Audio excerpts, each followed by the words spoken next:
Welcome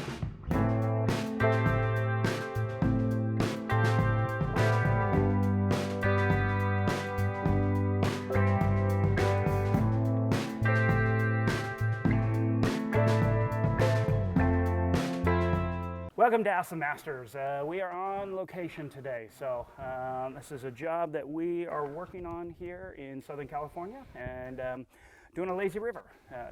It's been, we've had Peter from Riverflow on before, and we kind of talked a little bit about it, but me and my team, we have 5 Riverflows going in currently, and this one here, we've actually got 2 systems here to power this lazy river. And so we got, everybody knows Kevin from Dynamic. So Kevin's here because he is probably the leading installer of river flows in the country, but is not that familiar with lazy river. So kind of came down and brought one of his guys here to help out with manhandling the 12-inch pipe. But yeah, let's just chat a little bit about lazy river. So why don't you chat? So yeah, I've installed multiple swim in place systems with the current systems, Riverflow, and you think about one thing with the swim in place, and is your current is going straight down the pool. You want at least about 15 feet of swim space for that current, and it's pretty basic and straightforward. You set your return line at about 6 inches below water level. Your suction lines can go either in the same wall or down at the other end of the pool. But with the lazy river, you got a lot more things to think about, where you have to keep this continuous current going around in this circle. And on this pool, there's a lot of obstacles because we have very sharp corners in our river, basically. And so yeah, we had to consult with Peter on how to angle the pipes and where to place the suction lines exactly, and it's a little bit different than the swim in place for sure. Yeah, and Peter actually did have some real important input here, and so we were brought in pretty early in the process. They had not even dug the pool yet. And so Peter had some opinions, and we worked with the landscape architect to actually change the shape of the pool a little bit and kind of reconfigure the entry staircase here. We took off the corners, we reutilized some of the benches in here. Because there were some challenges with the initial design that we were going to have large dead spots. Now with the rectilinear design, we know we're going to have some dead spots in here, but the goal of working with Peter was to minimize those dead spots. And at the end of the day, we actually even ended up adding a second system because we knew that one system was going to work and it was going to be okay. But this section of the pool in through here is really deep. And so we wanted to make sure that we had a reasonable current going throughout the entire pool, and to overcome the 6-foot depth that we have here, we decided that it would be better to add a second pump onto here. And the nice thing about these pumps is that they're variable speed, and so you can turn the flow up and down based on how fast you want the river to be going. So talk a little bit about lazy rivers. How do they work? What's what's kind of the theory behind them? Riverflow has a specific tee that they use for lazy rivers. That it's a tee turned on its side and has 3 different 4-inch outputs on it, so it creates 3 different levels of current. Peter had designed this with a slightly different model in mind. That he used the swim in place nozzle, and it's set basically at the center of the water levels to get that current going really strong overall, and because of the obstacles we have with the sharp corners and potential dead spaces for water. So we're focusing that current more in the center of the depth of the water to create that flow, the continuous flow going around the river. So one of the things on this system that you caught right away as you walked in is similar to the swim in place. We actually have the suctions right below the return. Right. And that was one of the questions that I had for Peter early on. But what we discovered was that it's really not that critical. That in the theory with the lazy river is that you get the water moving. And right. A lazy river, unlike a swim jet system or a swim in place system, as soon as you turn that on, you're ready to go and you can start swimming right away. Lazy rivers take a little bit of time. If you think about As a kid, we'd jump in Grandma and Grandpa's circular jacuzzi, and we'd spin around, and we'd get going, and then we could stop, and the entire body would still swirl in that circular motion. Lazy River does the same thing. It doesn't immediately get started and get going. So you turn the pump on, it will actually, it takes a little while for the flow to kind of get moving. And then even after you shut the system down, it'll actually flow for a little while. So the theory is just a little bit different than an actual swim and play system. You end up with less backflows and eddies. With a swim and play system, especially when you have the suction and return on the same side, you end up with an eddy that comes back on the outside of the pool, which is not necessarily bad. I mean, depending on the size and shape of your pool, but it creates different currents and going opposite directions of what you're actually swimming. Best case scenario with the swim in place is that you have your suction line at one end of the pool and your return line at the other. You get a continuous straight flow going through the whole thing, and you don't get any back eddies or anything like that. But I believe that we're already expecting some back eddies in this, just because of the sharp corners that we have up high in the pool wall. Exactly, and that's where Peter is just such a master and so great at just being able to analyze this and managing client expectations. Peter came in, he actually gave us some really good drawings, and so we were able to walk with the client so that they understand kind of the areas where we've got some, where we're probably going to have some dead spots in this pool, but based on the architecture and the overall design of this property, the rectilinear design fit much better than more of an amoeba, your traditional lazy river kind of curved angles would have. And so, at the end of the day, the slight limitations of this system were acceptable to the client. But again, it's all about just managing client expectations. So, Kevin, let's really dive into, I know we've been doing some short videos here, but let's kind of start from the top and dive into what is the Riverflow system? How does it work? What's kind of the theory, and what is it? I mean, I see this giant white pipe coming through the side of the wall here. Right. Why do we need 12-inch pipe? And really? It's the way that Peter has explained it to me. This is not like your regular pool pump. It's not a closed impeller or anything like that. It is basically what it looks like on the inside of the pump, which we'll show you a little later, is basically like a boat prop. It's a 3-blade boat prop in there that just really circulates the water in a different fashion. And it's a low pressure, high flow out of this pump, and it's not like your closed impeller that is super high pressure and super high head. And so it creates a different sort of current than what you're used to in plumbing, basically. And like the pressure in the pipes does not ever really exceed more than like 5 pounds or something like that, and it's very minimal pressure, and it's just a linear flow that allows for the name Riverflow, and because it really does create a flow just like a river. I mean, it mimics it so well. It's the name says it all, basically. Yeah, and there's no air injected into this, so you're not swimming against a spa jet. That's why I really love installing these systems. One of the things that if you decide to embark on even a swim in place or a lazy river, one of the critical aspects to it is that you actually want to minimize the amount of fittings that you have.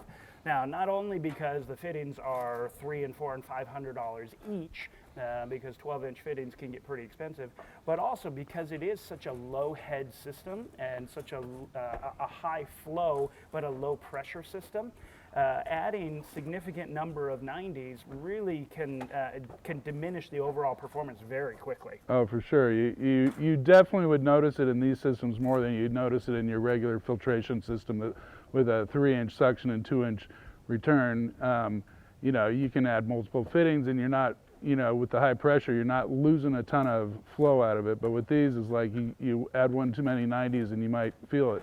At the same time, your return line coming from the pump is super critical, and not, well, I shouldn't say super critical, I should say somewhat important, but not not completely critical, is the best case scenario is that your return line is coming straight out of your pump.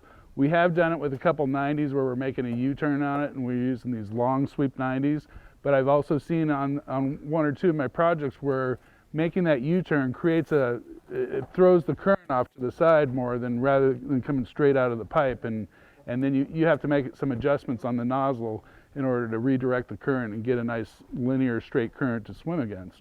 The same principle is going to apply for your lazy river as well. You know, it's like you want to direct that current specifically to go down the center of your river so that you get that flow going around the circle really well.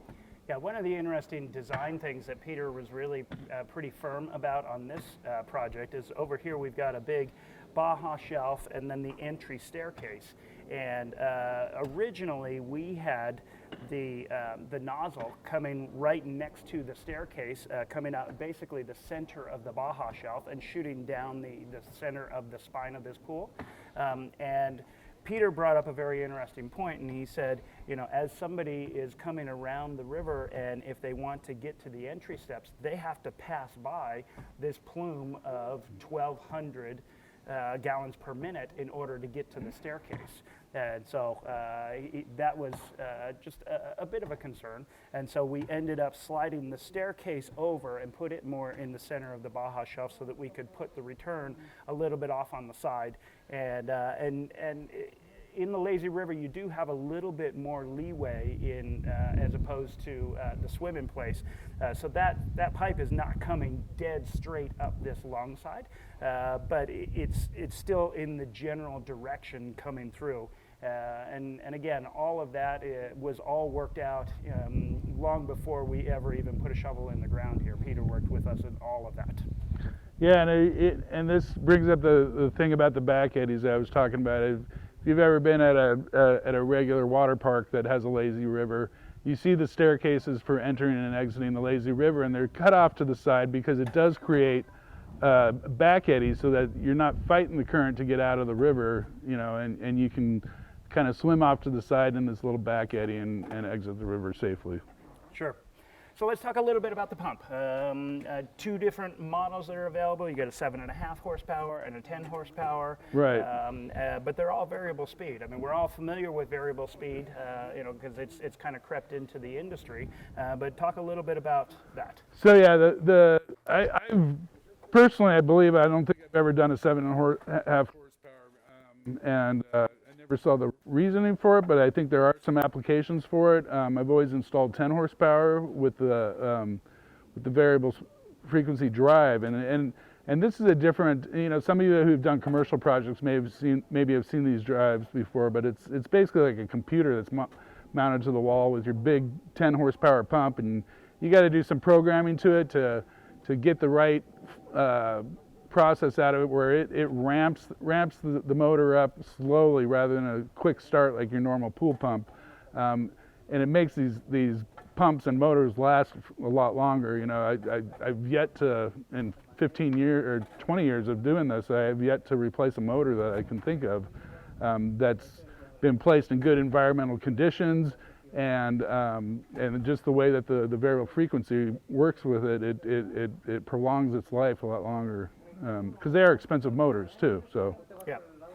So what are some of the questions that you have now that you're here on site with the Lazy River that are new things, or what are some insights that you have gained just by being here on site today? Well, I guess some insights that would be is like you had said about the angle of this return on this pump on this side of the pool, and now that we started talking through it, it made more sense where it possibly creates this eddy over here for easily to easily exit when you're riding the lazy river, and then it was the thing about the suction lines where I would have thought more that the suction lines should be, you know, opposing the return lines, but like you said, Peter had set this one up and designed it with the suction and return rather than the same spot.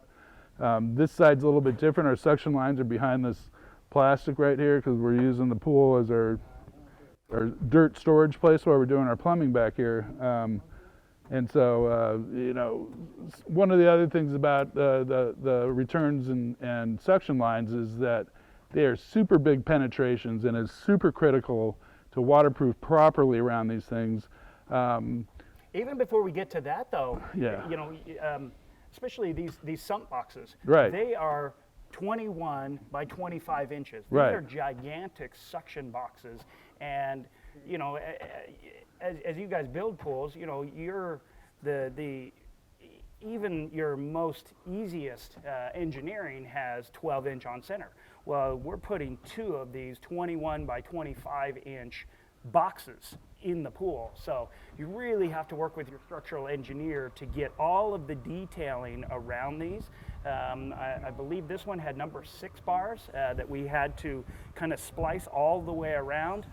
Don't take that as an engineering, you know, advice, but the engineer did have specific design parameters for all 3 of these, the 12-inch pipe that comes through and that, and then like you said, waterproofing becomes really Right. an issue. And Current Systems has a basic detail for that steel schedule around there, and it does have so much steel going around it that you end up stacking up the steel almost like 2 inches thick in steel by all the crossbars going around it. It's not exactly the same thing as like your regular pool light where you build a cage around it. It's more where you're boxing it out in your steel pattern and reinforcing that, you know, double curtain almost around each one. And then we've been waterproofing is like like I said, I've been doing this for 20 years, but I think I've only been using Miracoat membrane C for 7 or 8 years, and so I don't remember what I did in the olden days when I sealed around these, but now I'm very thorough about creating a pocket around these and doing the entire detail of penetrations that membrane C uses, where we put caulking around the fitting, in between the fitting and the shotcrete. We put fabric and multiple layers of the membrane C around it, and I have, knock on wood, have never had an issue with leaking on those, especially since I use that membrane C detail. Yeah, one of the other things too is you can see we've got our fittings back here, but you can also see the plumbing crew back here. They're in a gigantic hole, and you know, you start to realize our pump is over here. It's about 26 feet away, and our suctions are here. You're not digging just a little trench here, and so this trench is full 56 inches, so it's 5 feet 6 inches all the way back to where the pump is going to be located in a planter over there, where we can actually hide it. And so you have to get kind of creative with where these pumps are going to go as well, because, you know, not only is the pipe expensive, but that's a lot of dirt you have to move. And talk about hydraulic lock and that, and why we can't just come over and come up and all of that. Right. I mean, because you end up with potential spaces for air to gather and create a hydraulic lock there. Can you explain hydraulic lock for people that may not know what it is? I just talked about this over the weekend. I can't come up with words right now. Sorry. So essentially, return lines are much less susceptible to it, but on a suction line is where you really have the problem. And the best way that I've explained it to my team members is, if you have a line that goes, and then you have you either come up for some reason and then go back down on a suction line, that becomes real problematic, because what ends up happening is you end up getting air trapped in the top part of that high point of the plumbing line, and that air will it will really limit the ability of the pump to prime itself and for the whole system to end up staying primed. And so whereas on a return line, it'll push all day, it'll push the air out. You know, you want to minimize any up and down as much as possible, but it becomes hypercritical on suction lines not to have any high spots, because you will end up with a real challenge trying to get the entire system primed.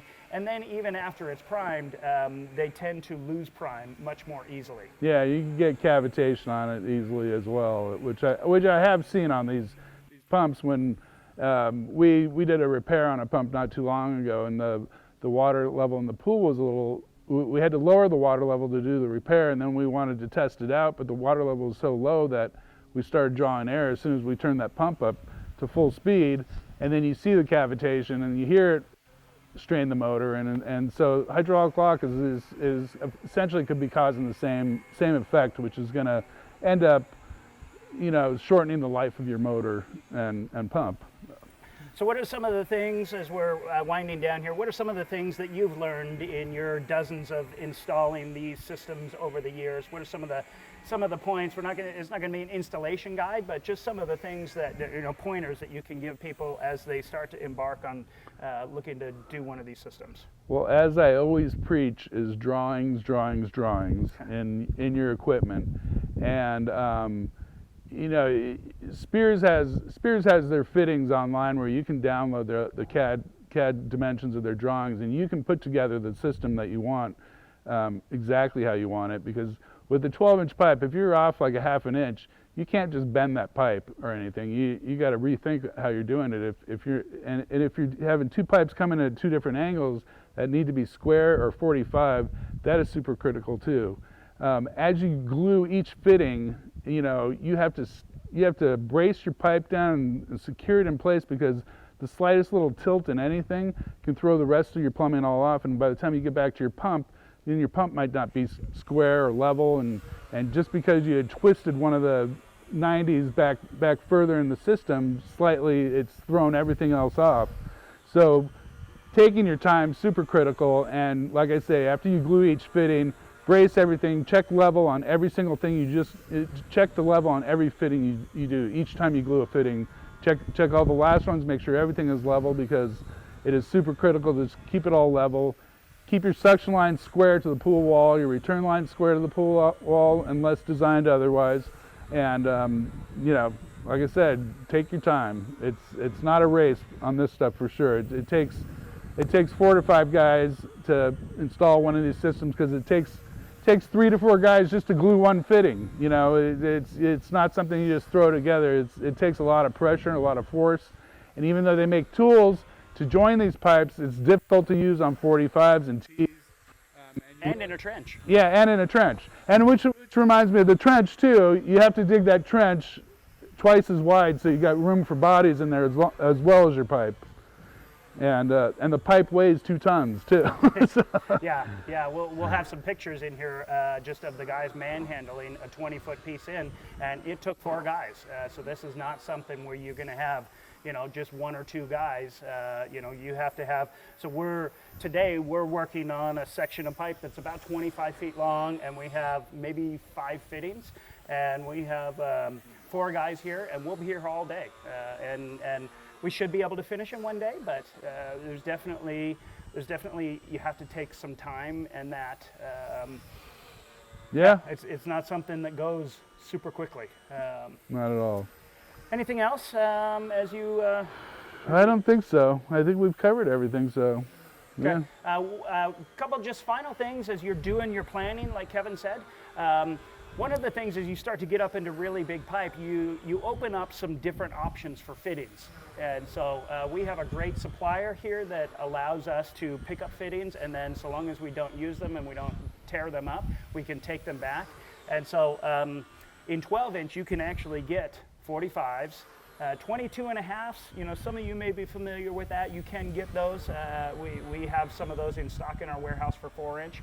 But the other thing you can get is you can get an 11 and a quarter. And so sometimes you need to just jog a pipe just a little bit. And so there are some other options that you have available when the pipe gets this big, because again, you're not able to bend a line. So, on occasion that 11 and a quarter may give you just that little bit of additional wiggle room to get everything to align back where you need it to be.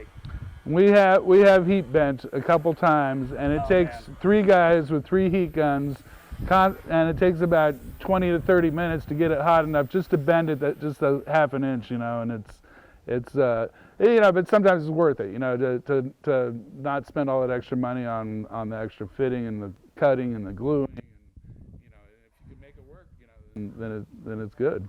Yeah, make sure you check. We've got some other videos that we've done in this series from the site today about the importance of chamfering pipe. We've got some videos showing the guys actually gluing stuff together. You're using different daubers, you're using different glues, and all of that. So make sure you check out all the rest of the videos in the series, and hope this has been super helpful today.